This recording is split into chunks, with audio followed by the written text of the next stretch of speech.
Watu 4 wameuawa na wengine wawili kujeruhiwa katika shambulio lililotekelezwa na jeshi la Ukraine lililoteketeza kiwanda cha kusindika chakula cha mifugo katika mkoa wa Kursk mashariki mwa Russia. Taarifa ya shambulio hilo imetolewa leo Jumatano Machi 12, 2025 na gavana wa mkoa wa Kursk Alexander Hishstein.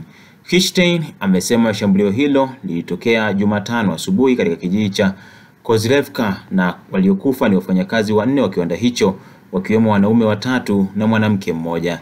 Mfanyakazi mwingine aliyejeruhiwa vibaya na alikimbizwa hospitalini, huku mwenzake aliyejeruhiwa kidogo akitibiwa kwenye eneo la tukio.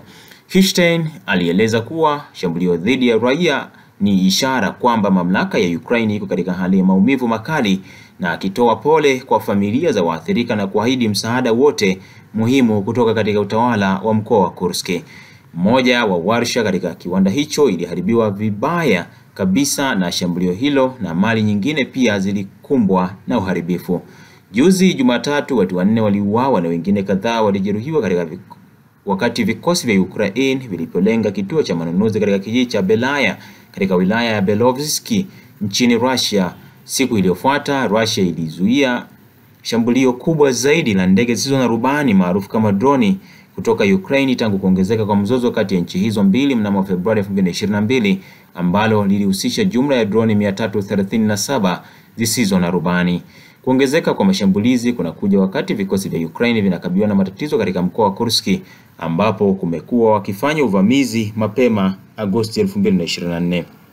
Jumanne, Wizara ya Ulinzi ya Russia ilitangaza kuvitoa vijiji 12 karibu na mji wa Shuzha, wakati eneo hilo lenye makazi makubwa zaidi yanayodhibitiwa na Ukraine likirejea mikononi mwa Russia. Aidha, ofisi ya mkuu wa majeshi wa Ukraine imethibitisha kwamba moja ya malengo ya mashambulizi yake ya ndege zisizo na rubani siku ya Jumanne yalilenga mfumo wa bomba la mafuta la Russia, njia muhimu ya usafirishaji kwenda nchi za Umoja wa Ulaya.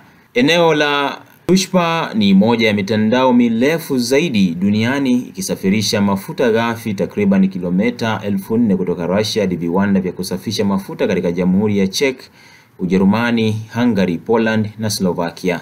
Nanuku, vikosi vya kijeshi vya Ukraine vilitekeleza operesheni hiyo, zikitoa taarifa za milipuko karibu na kituo cha kusambaza uzalishaji Stanoy Kon katika mkoa wa Olyo, Russia, ambacho husimamia shughuli za bomba hilo, ilisema taarifa hiyo.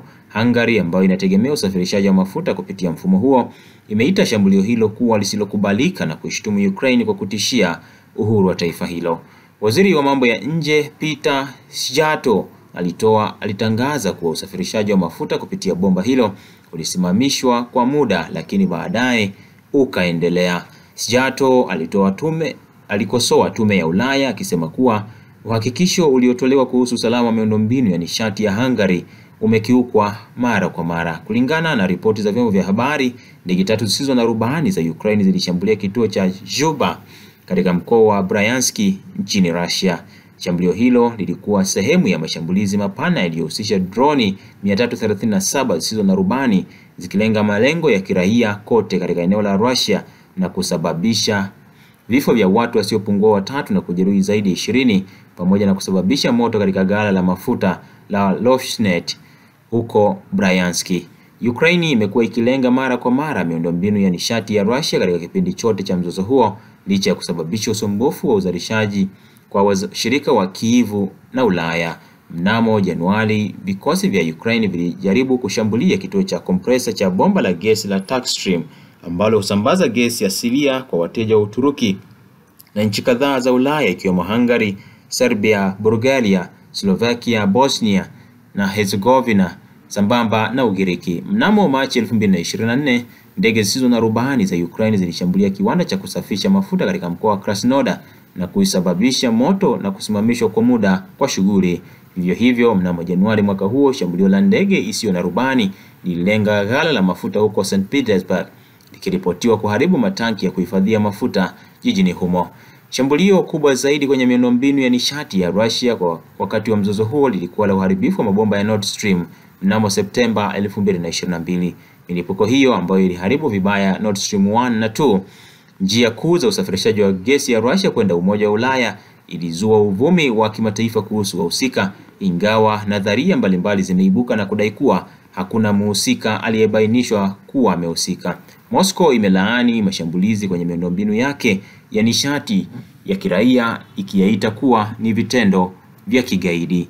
Endelea kufuatilia Mwananchi Digital kwa taarifa zaidi kuhusiana na mzozo huo.